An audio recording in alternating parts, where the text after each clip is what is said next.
Hello बच्चों, let's look at the question. Which one of the following is the correct statement for the respiration in humans? Option A, about 90% of the carbon dioxide is carried by hemoglobin such as carbaminohemoglobin. Option B, cigarette smoking may lead to inflammation of the bronchi.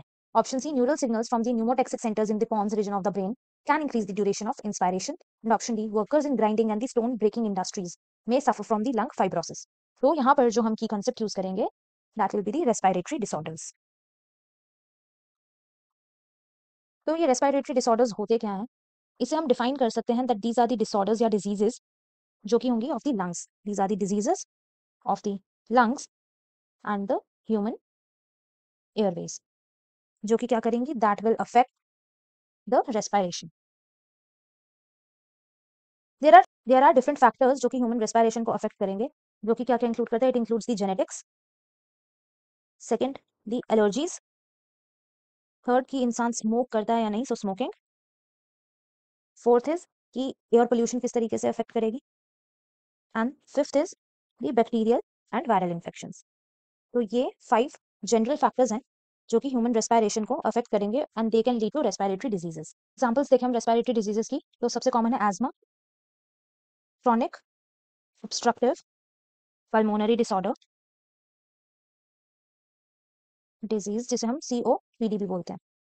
इसके अलावा है एम्फिसिमा और काफी सारे occupational respiratory disorders भी होते हैं.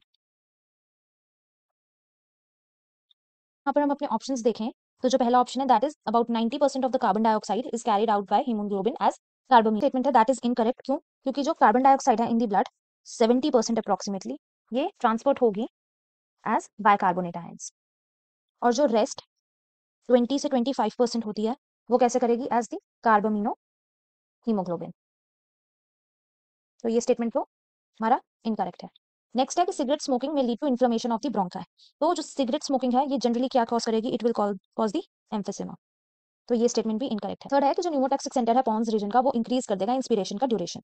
तो यहाँ पर जो न्यूमोटॉक्सिक सेंटर है इसका काम क्या होता है, इट इनहिबिट्स द इंस्पिरेशन.